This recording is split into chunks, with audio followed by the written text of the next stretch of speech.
Hello, my YouTube friends. Dave Wilson here. Haven't posted anything for quite a while.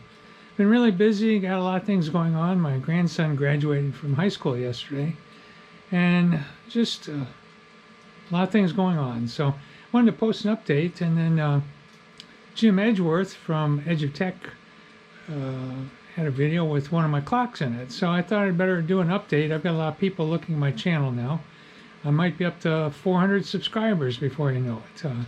So here's where I'm at with the rat rig. I've got the mechanics pretty much done. Just working on doing all the wiring, which is a bit of a challenge. I'm really trying to get all the cable management, wire management done a little bit better than I did last time on the other rat rig. But tell you, this is a challenge when you're going to get a ladder to work on it. But this is the 500 millimeter cubed design. And you can get an idea from some of the tools how big this thing's going to be. I ordered a glass, and it's 530 by 530 millimeters. I like using a glass for the bed.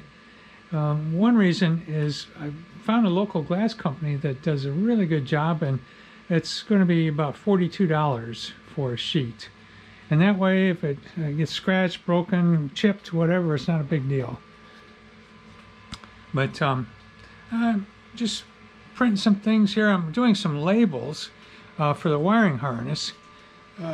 So really want to do a nice job on this, on the wiring. Got a lot of it started here. And the other thing I'm working on, I've got a lot of parts, screws, nuts, bolts, etc. that a lot of times they come in different size containers, like this one and these. And so I'm trying to standardize them. I found these things at Harbor Freight, this little parts holder, and they had them on sale for $7 yesterday, so I got 3 more of them. And I've used them quite a bit, and I like their inexpensive storage units. But that's where I'm at. I'm gonna keep doing updates on this, but I haven't really gotten too much new information on it. So thanks for watching, and if you have any questions, please let me know. I'm going to post a link to Jim's channel so you can see the clocks that I did. And I've got them scattered around here. The place is a mess like usual, but I'm working on it. Thanks a lot for watching.